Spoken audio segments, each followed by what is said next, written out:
27 matchs, 24 victoires, 85 buts marqués. Chaque match est un spectacle. Cette équipe du Bayer Leverkusen nous régale de match en match avec le plus beau football pratiqué en Europe. Comment Xabi Alonso a rendu cette équipe aussi forte et aussi spectaculaire. Bienvenue dans un nouvel épisode de Divin Tacticien.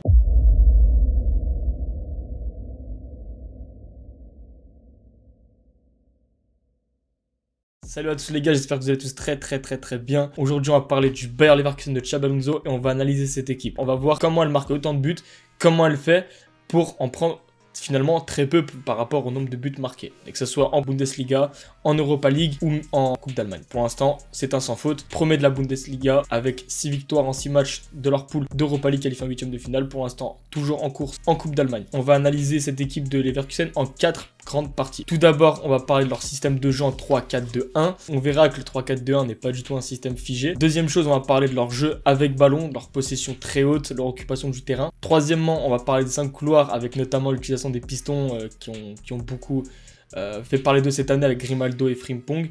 Et quatrièmement, on va étudier leur jeu de position pour comment Leverkusen fait pour prendre aussi peu de buts, être aussi efficace dans son pressing. Donc, pour parler de la première partie, on va parler de leur système en 3-4-2-1 concocté par Xabi Alonso avec Thomas Radecki dans les cages, une défense centrale à 3 avec Tapsoba, Kosunu et Jonathan Tah, un milieu à 2 avec notamment Granit Xhaka, Ezequiel Palacios, les deux pistons Grimaldo et Frimpong. Ensuite, dans un rôle très particulier de numéro 10, on verra que c'est pas des 10 à la française qui se baladent de partout, mais des 10 dans le demi-espace avec Wirtz et Hoffman. Et en pointe, Victor Boniface, ces derniers temps qui a été remplacé par Patrick Schick. Donc déjà, on peut voir dans les 5 couloirs dont on parlera un peu, on va faire une petite introduction. Il y a Frimpong et Grimaldo qui mangent les couloirs, il y a Wirtz et Hoffman dans les demi-espaces, et il y a Victor Boniface en pointe. Sachant qu'on va justement entrer dans le détail sur la 4e partie, ces 5 couloirs, en fait, il n'y a pas un joueur fixe, il y a beaucoup de courses croisées pour ouvrir des espaces. On y reviendra un peu par la suite. On va passer à la deuxième partie et le jeu de possession de Leverkusen. Maintenant qu'on a fait une petite introduction sur les 5 couloirs, en fait, on va se rendre compte que le jeu de possession de Leverkusen déjà nécessite du mouvement constant, des mouvements croisés pour ouvrir justement des espaces dans le bloc adverse et créer des lignes de passe. Les passes de Leverkusen sont quasiment tout le temps croisées. Les buts marqués par Leverkusen, pour ceux qui ont pu les voir cette année, il y a énormément de jeux en une touche avec beaucoup de mouvements, des décalages créés. Et pour ça, il faut absolument déjà utiliser toute la largeur avec justement ces 5 couloirs, avec les deux pistons Frimpong et Grimaldo qui ont fait un nombre de passes énorme cette année. Ce qui est aussi intéressant, c'est que chacun participe au jeu.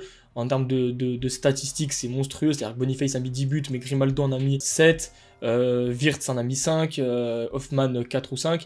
Donc Frimpong aussi en a mis plusieurs. Donc ce qui est super intéressant, c'est qu'en fait tout le monde est disponible, tout le monde marque, c'est quasiment du football total moderne en fait. Ce qui est aussi également très intéressant et qui rentre aussi avec une de mes théories. C'est-à-dire qu'avec Leverkusen, comme j'ai un peu pu le dire avec certaines courses croisées, c'est qu'il n'y a pas vraiment de poste. Et en France, on aime bien dire il y a des postes, machin est attaquant droit, machin est latéral droit, etc.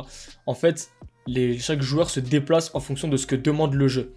C'est-à-dire que, par exemple, si on prend le but de Leverkusen qu'ils ont mis récemment à Leipzig, il y a Grimaldo qui est le piston qui rentre dans le demi-espace pour ouvrir un espace à Florian Wirtz qui va venir s'excentrer côté gauche.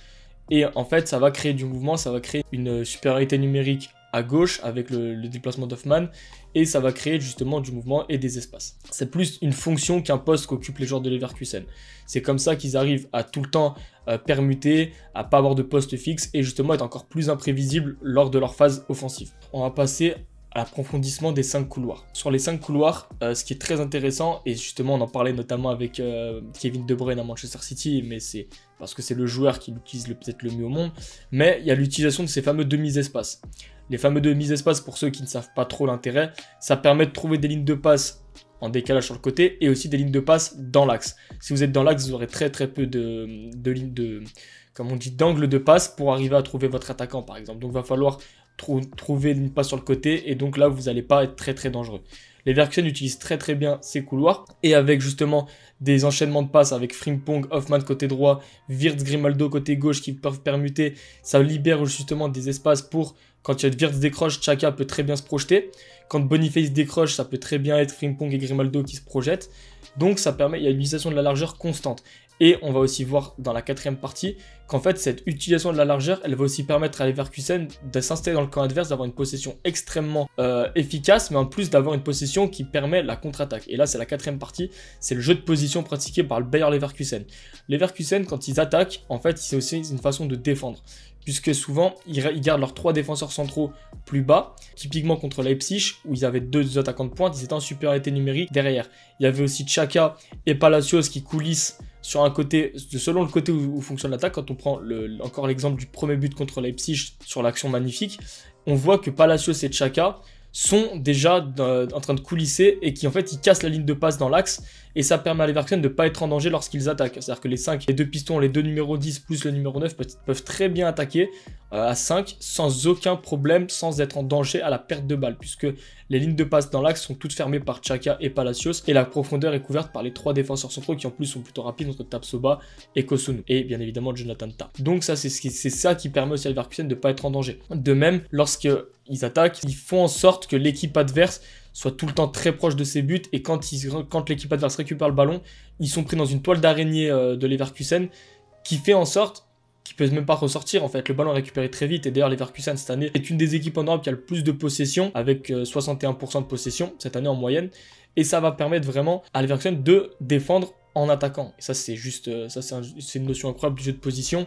avec des permutations, c'est-à-dire que quand on prend l'exemple de Frimpong qui va se projeter, il y aura Hoffman qui va être un peu plus bas. Le latéral se projette, le joueur de demi-espace couvre la contre-attaque. Et justement ça permet d'avoir une compensation constante de l'espace et de permettre à Leverkusen de jamais être en danger et de défendre en attaquant. Pour conclure, déjà, est-ce qu'on pourra se poser la question, est-ce que Leverkusen peut être champion d'Allemagne? Parce que c'est sûr que en Allemagne, le Bayern est toujours le grand favori. Là, cette année, on se dit que Leverkusen peut le faire. Alors déjà, d'un point de vue purement beauté du foot, point de vue perso, j'adorerais que Leverkusen le gagne au vu de la saison qu'ils font, au vu du spectacle qu'ils proposent et du plaisir qu'on a à les regarder jouer. Le 10 février, il y aura un Bayern Leverkusen, Bayern Munich, qui va être quasi peut-être le match pour le titre si Leverkusen venait à le gagner.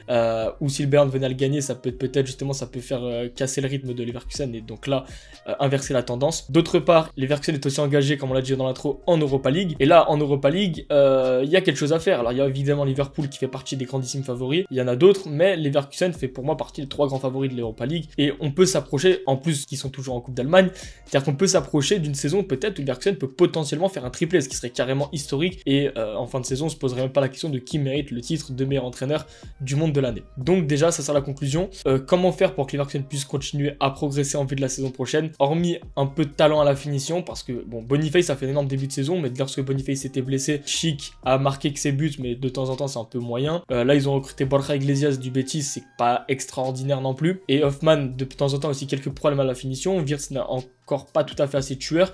Donc il manque pour moi juste un peu de talent à la finition, mais en vue de la saison prochaine, si Xabi Alonso venait à rester avec ses mêmes idées, ses mêmes principes de jeu, et avec une ou deux recrues qui sont des tueurs devant la cage, je suis persuadé que Leverkusen pourrait faire une énorme campagne de Ligue des Champions, avec aussi quelques joueurs de rotation pour permettre à Leverkusen de faire tourner à chaque match. C'était tout pour cette vidéo. Pour ceux que ça intéresse, mon livre Dans l'intervalle toujours disponible sur Amazon. Il y a également pour les joueurs, je suis coach tactique et formateur tactique, et je travaille sur l'intelligence spatio-temporelle. Donc pour ceux que ça intéresse, sur mon Insta dans la description, Marco BM Tactique. C'était tout pour aujourd'hui, on se retrouve pour une nouvelle vidéo très bientôt. C'était Marco, ciao.